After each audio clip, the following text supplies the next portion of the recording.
గోంగూర రొయ్యలే కాకుండా ఇలా అప్పుడప్పుడు గోంగూర మామిడికాయ కూడా ట్రై చేయండి. సూపర్ ఉంటుంది. ఫస్ట్ అయితే ఆయిల్‌లో రొయ్యలు వేపేసి పక్కన పెట్టేసుకున్న తర్వాత ఉల్లిపాయ ముక్కలు అండ్ పచ్చిమిరపకాయ వేసుకొని గోల్డెన్ ఫ్రై కలర్ వచ్చేదాకా ఫ్రై చేసుకోవాలి. కొంచెం అల్లం వెల్లుల్లిపాయ పేస్ట్ కూడా వేసి పచ్చివాసన పోయేదాకా ఫ్రై చేసుకోవాలి. ఆ తర్వాత ఫ్రై చేసుకున్న రొయ్యలు తీసుకొచ్చి వేసేసుకోవాలి. ఇప్పుడు కొంచెం పసుపు, ఉప్పు, కారం, ధనియాల పొడి అండ్ అలాగే గరం మసాలా పౌడర్ కూడా యాడ్ చేసుకొని కొంచెంసేపు కలిపేసి అలాగా మగ్గనివ్వాలి. అది మగ్గిన తర్వాత కర్రీకి సరిపడా కొంచెం వాటర్ అయితే యాడ్ చేసుకొని సిమ్‌లో పెట్టుకొని కుక్ చేసుకోవాలి. నేనైతే హాఫ్ కేజీ రొయ్యలకైతే ఒక మామిడికాయ అయితే తీసుకున్నాను. దాన్ని చిన్న చిన్న పీసెస్ కింద కట్ చేసి కర్రీలో వేసేసా.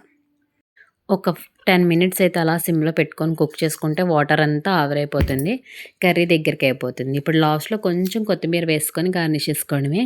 ఒకసారి ఇలా ట్రై చేయండి. కర్రీ సూపర్ ఉంటుంది. వీడియో నచ్చితే ఒక చిన్న లైక్ ఇవ్వండి. ఓకే. బాయ్.